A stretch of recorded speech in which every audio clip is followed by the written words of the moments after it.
Assalamualaikum warahmatullahi wabarakatuh. Alhamdulillahirrahmanirrahim. Assalatu wassalamu ala asrafil mursalin wa ala alihi washabihi ajmain.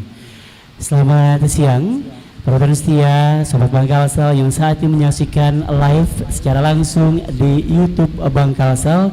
Berjumpa kembali kita hari ini di hari Kamis 20 Ramadan 1444 Hijriah dalam kajian Islam Ba'da Zuhur, dan acara digelar setiap hari Senin sampai dengan Kamis dan live disiarkan langsung di YouTube Bang Kalsel. Dan hari ini mengangkat tema yang luar biasa dan menghadirkan narasumber yang luar biasa pula, yaitu telah hadir bersama kita Ayahanda Profesor Dr. Haji Abdul Hafiz Ansyari AZMA, yang mana kali ini mengangkat tema tentang luar biasanya ibrah Lailatul Qadar. Keutamaan ini merujuk pada sebuah hadis yang berasal dari Abu Hurairah bahwa Rasulullah SAW bersabda, barang siapa yang pada malam Lailatul Qadar mengerjakan ibadah dan berdoa dengan penuh keimanan dan dipersembahkan semata-mata untuk Allah, akan diampuni dari segala dosanya yang terdahulu maupun yang akan datang. Hadis riwayat Ahmad dan Tabrani. Dan rasanya sudah tidak sabar lagi kita ingin menambah wawasan dan menambah ilmu pengetahuan tentang luar biasa tentang ibrah Lailatul Qadar. Kepada Ayahanda dipersilahkan. Bismillahirrahmanirrahim. Assalamualaikum warahmatullahi wabarakatuh. Alhamdulillah alladzi an'amana bi ni'matil imani wal islam wa anqadzana min ibadatil awthani wal asnam. Wassalatu wassalam ala khairil anam sayyidina wa nabiyyina wa maulana Muhammad wa ala alihi wa ashabihi wa man tabi'ahum bi ihsanin ila yaumiz ziyam, amma ba'du. Bapak-bapak dan ibu yang dirahmati Allah Subhanahu wa taala, kemarin kita membicarakan ibrah atau pelajaran-pelajaran apa yang bisa kita dapat dalam peristiwa Lailatul Qadar atau malam Qadar yang bisa diterapkan dalam realitas kehidupan kita bersama. Kemarin kita membicarakan ada dua yang sudah kita bahas. Yang pertama, menghidupkan malam dengan sholat tahajud dan lain-lain. Siang kita bekerja, malam kita beristirahat dan beribadah pada Allah. Yang kedua, tafakur, diberikan kesempatan dalam hidup kita pada malam hari untuk merenung tentang diri kita, dari mana kita, di mana kita berada, kemana mau pergi, dan di mana terminal akhir nanti kita akan menetap. Pilihannya hanya salah satu di antara dua, saudara itu. Kalau nilainya, pahalanya, dan juga keunggulannya, keistimewaannya ya sudah sangat luar biasa. Tadi dikatakan ya oleh host kita bahwa orang yang beribadat dan berdoa malam itu terbuka pintu langit, dikabulkan oleh Allah Subhanahu wa taala. Makanya malam itu nanti bapak-bapak banyak-banyaklah berdoa kepada Allah, baik doanya untuk kepentingan dunia kita maupun untuk kepentingan akhirat. Minta apa saja asal yang baik yang diminta. Yakin bahwa Allah mengabulkan, insya Allah akan dikabulkan oleh Allah Subhanahu wa taala. Ditambah ibadah-ibadah yang semalam sudah pernah kita bicarakan bersama. Nah, hari ini saya mohon izin untuk melanjutkan ibrah ini. Ibrah itu maksudnya pelajaran. Apa yang kita dapatkan dari suatu kejadian yang sangat langka dan luar biasa ini, Lailatul Qadar, yang dinilai sebagai khairum min alfi sahrin, lebih baik dari 1000 bulan. Pelajaran apa yang kita dapatkan kalau kita menghidupkan malam itu? Bapak-bapak dan ibu-ibu, ada sebuah hadis yang menarik tentang ini ya. Bagus, saya kira saya bacakan hadisnya. Riwayat Imam Ahmad bin Hambal. Nabi besar Muhammad SAW bersabda, innaha lailatun samhatun talqatun la harata wala baridata tajri ala nasi rahmatan fiha, tajri ala nasi rahmatun fiha. Innaha lailatun samhah, malam Lailatul Qadar itu adalah malam yang lembut, malam yang lembut. Talqah, cerah, la harata tidak panas, wala baridata dan tidak dingin. Ini ciri-cirinya nih. Malamnya sejuk, lembut, cerah, tidak panas, tidak dingin. Tajri 'alan nasi rahmatum fiha, pada malam itu turun rahmat kepada umat manusia. Itulah ciri dari malam qadar. Nah, kalau kita menghidupkan atau mengisi malam ini dengan kegiatan-kegiatan, maka tentu pelajaran yang bisa diambil antara lain adalah kelembutan hati, kecerahan jiwa, dan rahmat kepada sesama umat manusia. Berdasar hadis ini ada 3 ini. Artinya kita menghidupkan malam qadar dengan ibadat seperti yang tadi disampaikan. Ibadat terserah ada ibadatnya, apakah baca Quran, apakah sholat malam, apakah majelis ta'lim. Kita udah bicarakan 2 hari yang lalu. Intinya adalah karena malam ini malam kesejukan, kita berusaha memanfaatkannya untuk menciptakan suasana sejuk dalam diri kita sendiri. Suasana sejuk, lembut, cerah, rahmat di dalam diri kita masing-masing. Bisa nggak kira-kira kita sejenak aja, semalam ini aja, tidak ada keresahan, tidak ada kegelisahan, tidak ada keluh kesah. Yang ada adalah ketenangan, kedamaian, dan kenikmatan hidup dirasakan. Itu adalah tindak lanjut dari tafakur yang kemarin. Ketika tafakur kita ingat pada Allah Subhanahu wa taala, berpikir dan berpikir, itu merasuk dalam jiwa, maka melahirkan jiwa yang tentram, aman dan damai, sedamai malam Lailatul Qadar. Itu tuh pelajarannya. Bapak-bapak kan masih ingat ya, ibu-ibu mungkin masih ingat, manusia itu kan dibekali Allah nafsu.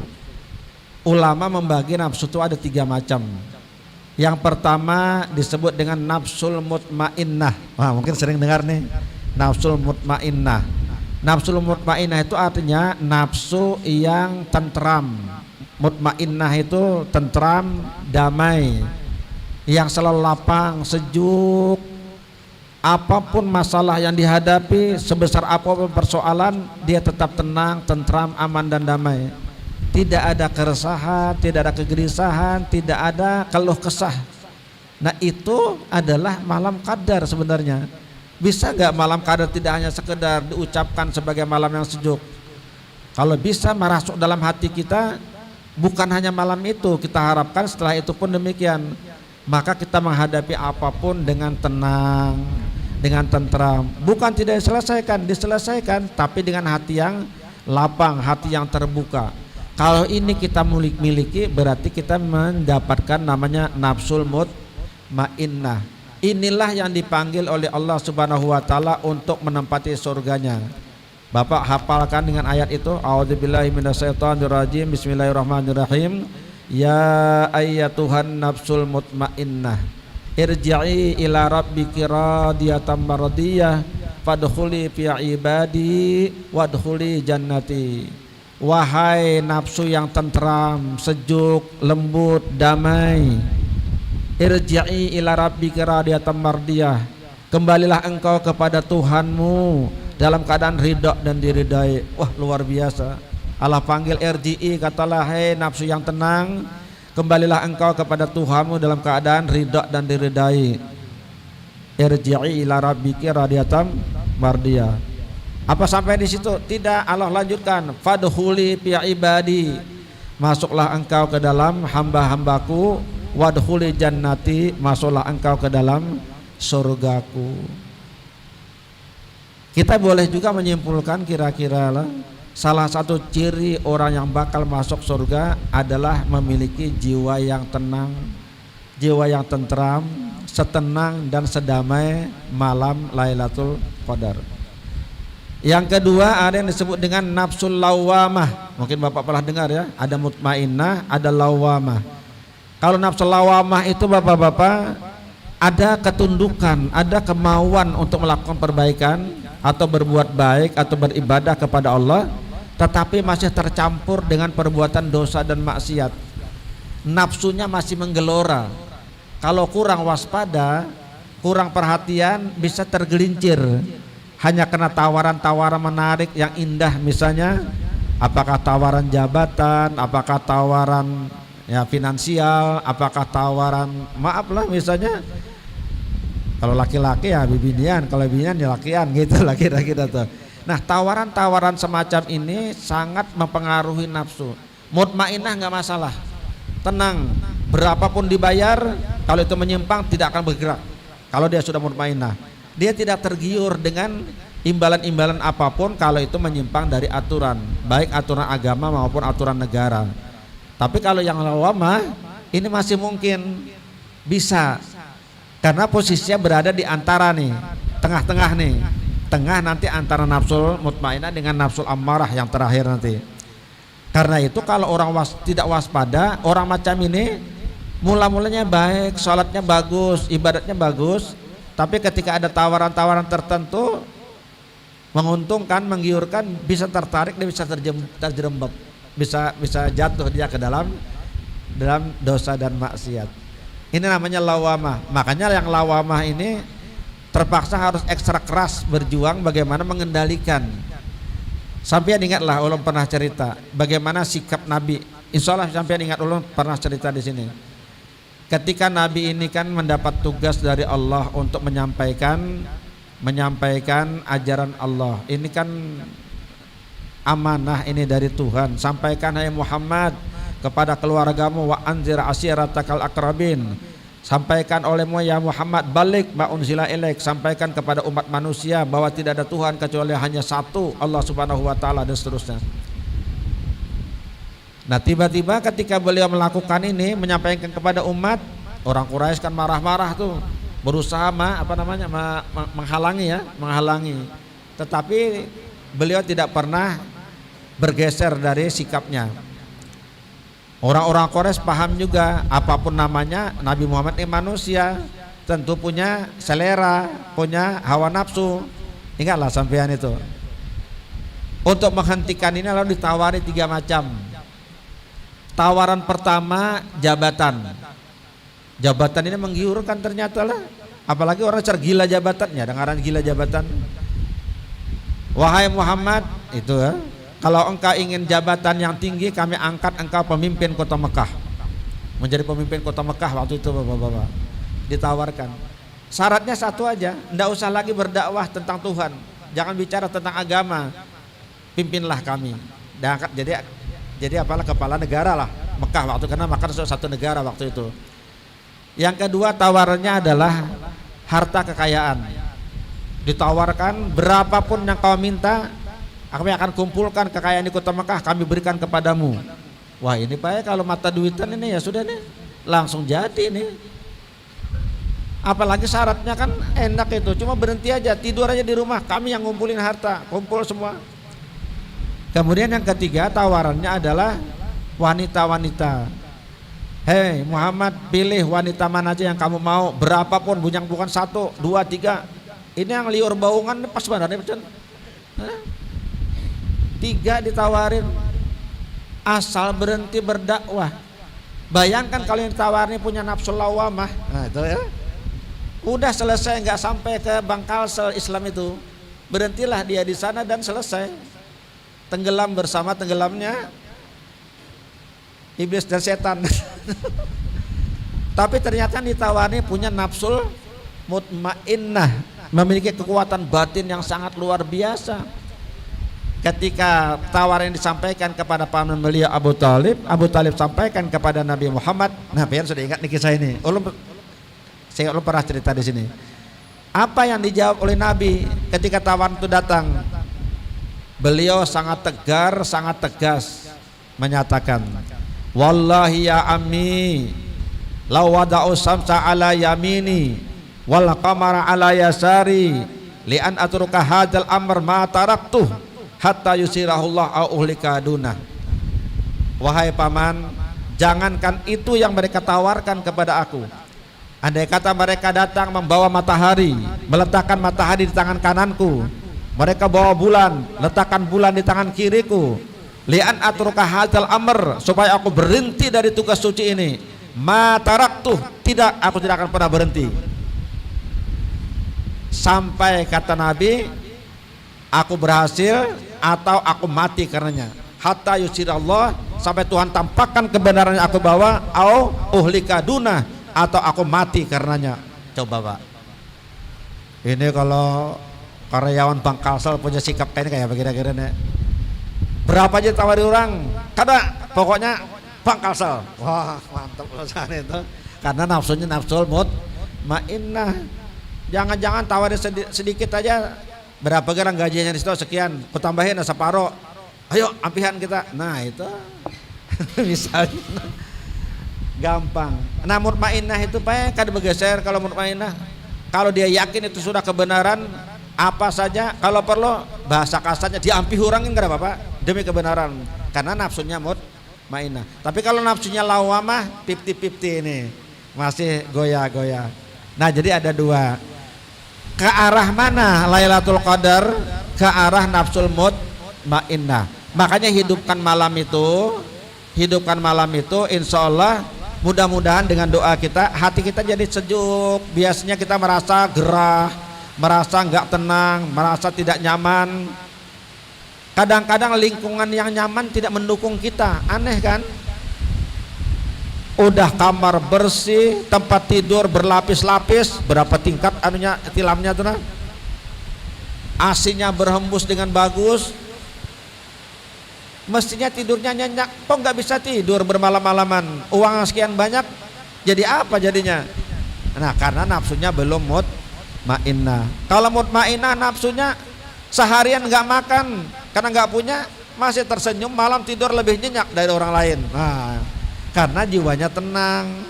Makanya Nabi itu selalu menekankan yang paling penting itu dulu jiwa ini nah. Jiwa dan hati itu gabung Pak, ada jiwa ada hati. Kalau hati namanya kalbun, kalau jiwa namanya nafsun. Nafsu itu sebenarnya jiwa artinya asalnya.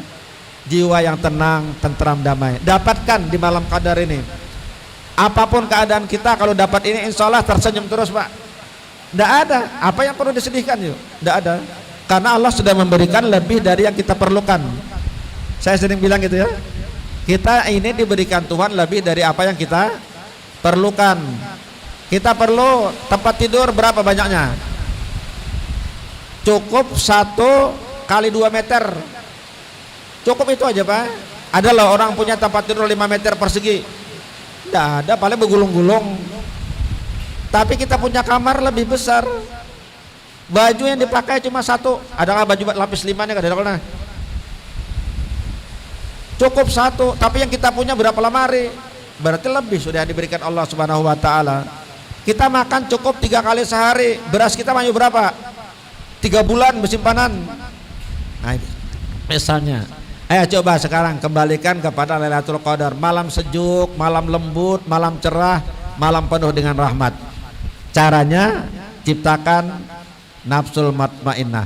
Yang ketiga sedikit lagi deh. Siap. Panjang-panjang. Sekali jalan. Tapi kalau ulun bisa diingat bila kada selesai. Yang ketiga itu namanya nafsul ammarah. Wah, ini luar biasa udah ini. Namanya aja ammarah. Bahasa kita aja marah lah.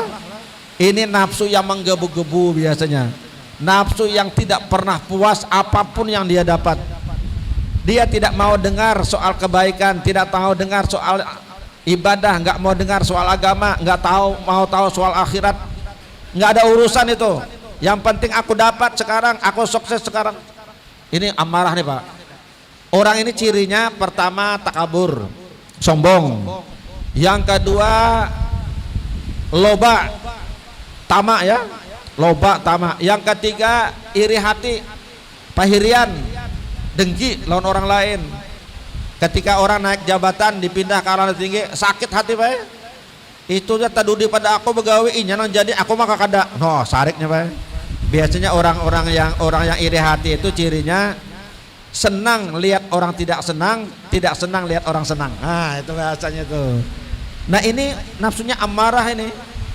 Kalau orang nafsu mutmainnah, kawan naik jabatan kita tidak, alhamdulillah syukur kawanku barang. Mudah-mudahan bisa berbuat, aku bisa bantu. Nah, itu. Tapi kalau yang amarah tidak, harusnya saya. Oh. Pendidikan lebih tinggi dari dia.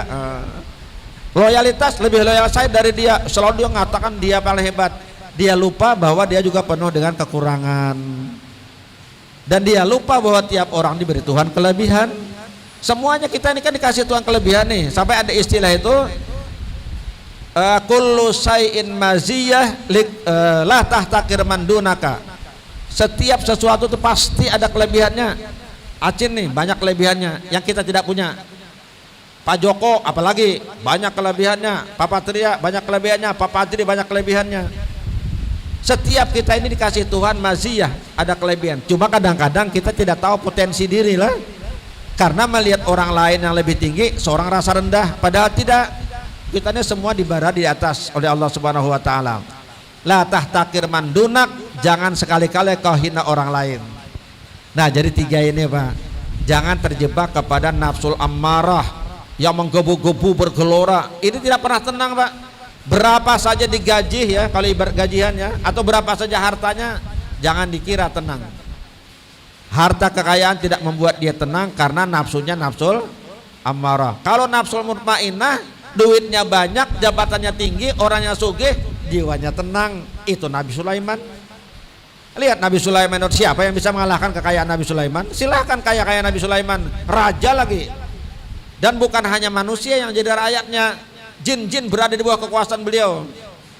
Sampai beliau meninggal dunia berdiri, tidak ada yang berani menyentuh tubuh beliau, tidak tahu bahwa beliau sudah wafat. Itu kan ceritanya tuh.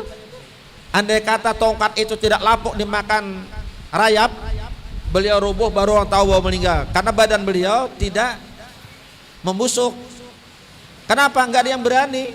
Termasuk jin enggak ada yang berani. Jin berada di bawah kekuasaan. Berapa orang? Semua jin, Pak. Bukan 1-2 orang, semua jin.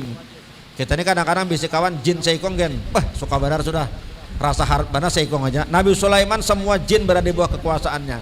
Nah, jadi ada contohnya sudah. Nabi Daud itu raja, kayaknya luar biasa. Nabi Ibrahim itu konglomerat. Kalau saya bilang sebut, kita berkorban tiap bulan, tiap tahun berapa Bapak berkorban? Paling seekor kambing. Ada juga sapi ber7, ya kan? Ya Pak Adilah. Sapi ber7 juga. Adalah kita pernah berkorban sapi seekong. Tidak ada. Nabi Ibrahim tiap tahun 1000 ekor kambing, 100 ekor onta.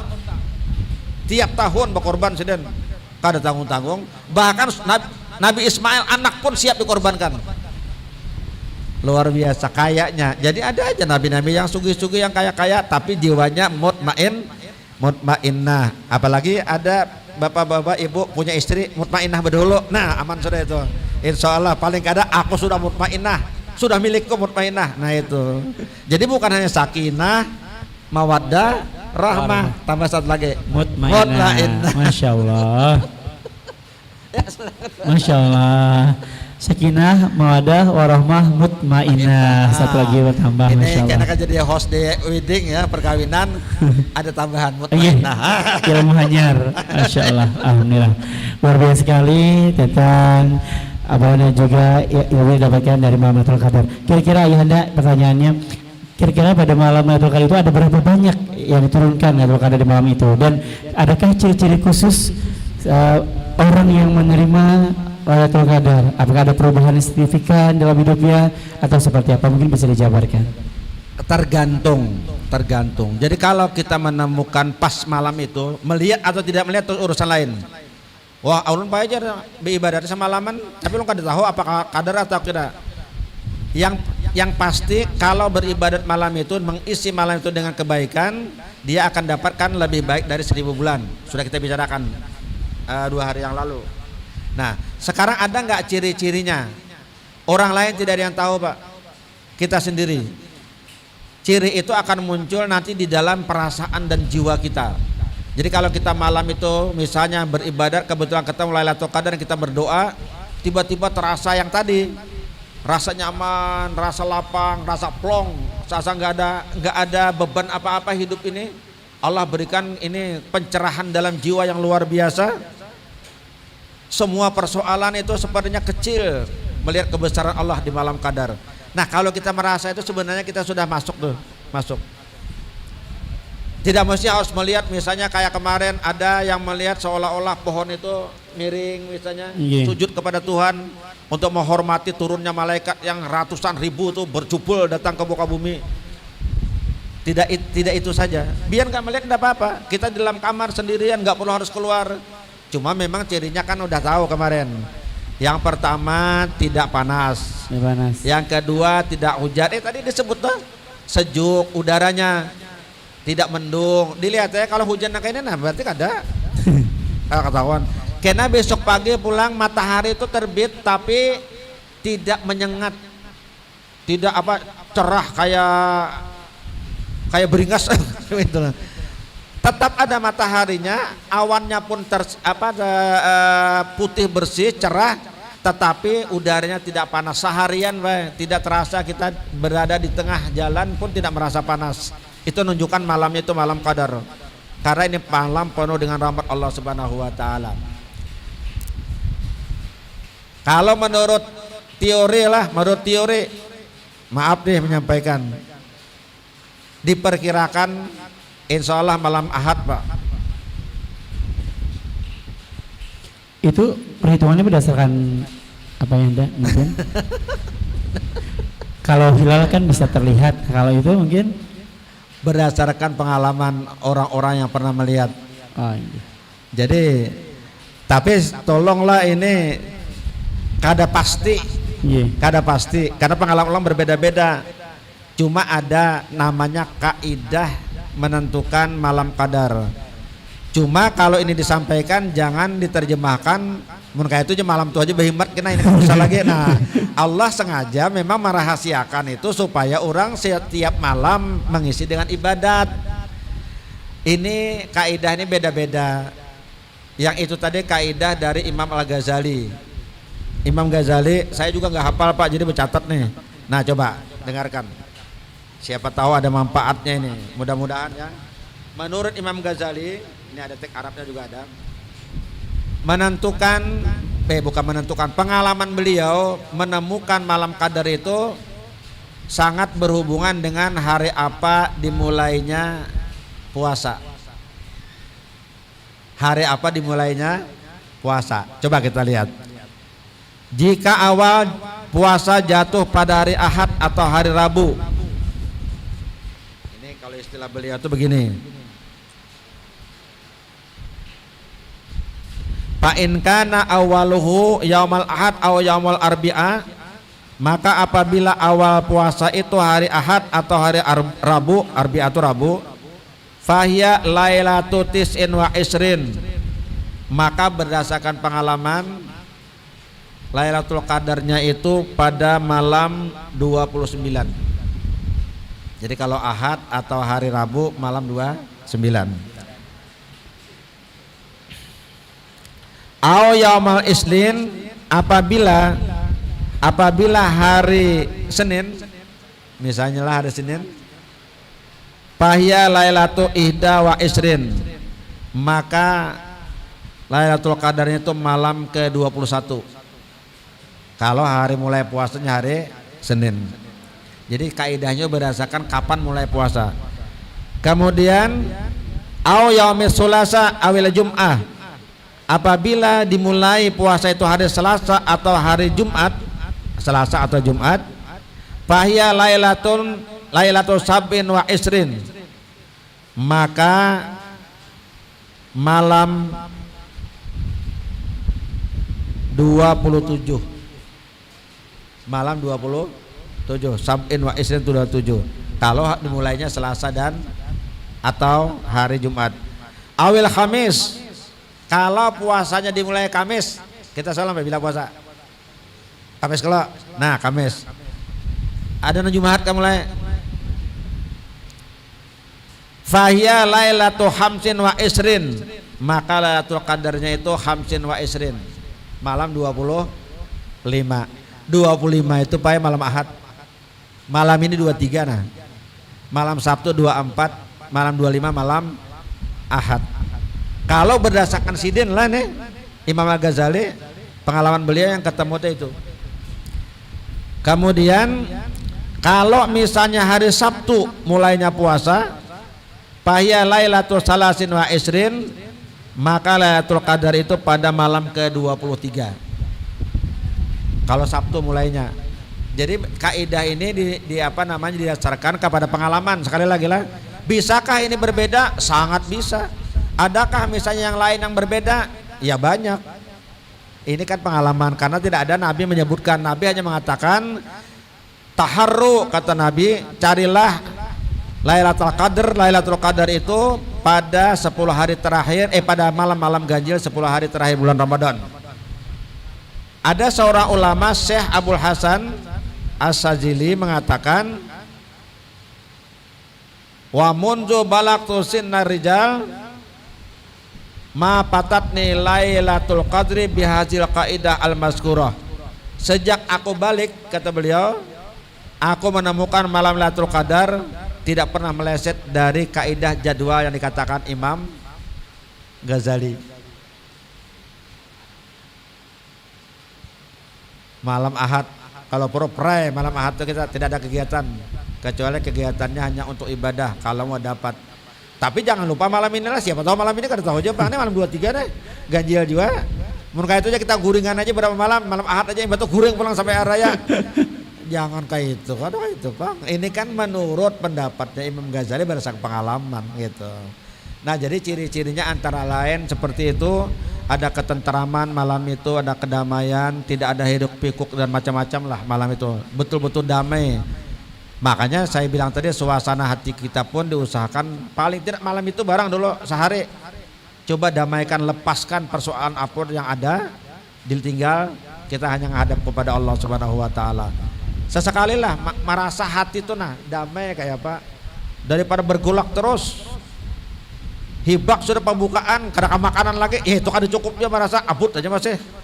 Makin banyak makin abut sekalinya.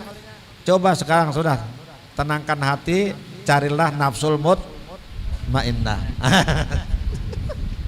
Masya Allah. Sakinah, mawaddah, rahmah dan mutmainnah. Wah, itu 4 pas loh. Iya 4 komplit ya, Masya Allah. Baik, luar biasa sekali, alhamdulillahirrahmanirrahim. Tidak terasa sudah 30 menit lamanya kita mendengarkan dan menambah wawasan ilmu pengetahuan melalui indahnya ibrah Lailatul Qadar. Dan mohon izin, sampailah kita di penghujung acara. Kami ucapkan terima kasih banyak yang saat ini menyaksikan langsung di live YouTube Bank Kalsel dan maupun Insan Perbankan Kalsel tercinta sudah hadir langsung live menyaksikan di sini. Saya Acim undur diri pamit. Kita ucapkan terima kasih banyak Sekolah Khairul Kasyiran untuk Ayahanda Profesor Dr. Haji Abdul Hafiz Ansari SMA. Mudah-mudahan kita senantiasa diberikan kesehatan afiat, diberikan umur yang berkat, bahagia dunia dan akhirat. Amin rabbal alamin. Sekali lagi ulun Acim undur diri pamit. Wabillahi taufiq hidayah. Assalamualaikum warahmatullahi wabarakatuh. Waalaikumsalam warahmatullahi wabarakatuh. Al-Fatihah. A'udzu billahi minasyaitonir rajim. Bismillahirrahmanirrahim. Alhamdulillahirabbil alamin arrahmanir rahim maliki yaumiddin. Iyyaka na'budu wa iyyaka nasta'in ihdinas siratal mustaqim. Shiratal ladzina an'amta 'alaihim ghairil maghdubi 'alaihim waladdallin. Amin. Amin ya rabbal alamin. Bismillahirrahmanirrahim. Alhamdulillah rabbil alamin. Allahumma salli wa sallim wa barik ala asrafil anbiya'i wa mursalin sayyidina wa nabiyyina wa maulana Muhammadin wa ala alihi wa sahbihi ajma'in. Allahumma ighfir lana wa li walidina warhamhum kama rabbawna shigara wa li jami'il muslimina wal muslimat wa mu'minina wal mu'minat al ahya'i minhum wal amwat bi rahmatika ya arhamar rahimin. Allahumma anfa'na bima 'allamtana wa 'allimna ma yanfa'una wa zidna 'ilma. Allahumma akhrujna min zulumatil wahmi wa akrimna bi nuril fahmi waftahna ababal ilmi wa zainna bil akhlaqil hasanah wa himi bi rahmatika ya arhamar rahimin. Rabbana atina fid dunya hasanatan wa fil akhirati hasanatan wa qina azabannar. Wa sallallahu ala khairal khalqi sayyidina Muhammad wa ala alihi wa sahbihi ajma'in. Subhana rabbika rabbil izzati amma yasifun wa salamun ala mursalin walhamdulillahi rabbil alamin. Taqabbalallah.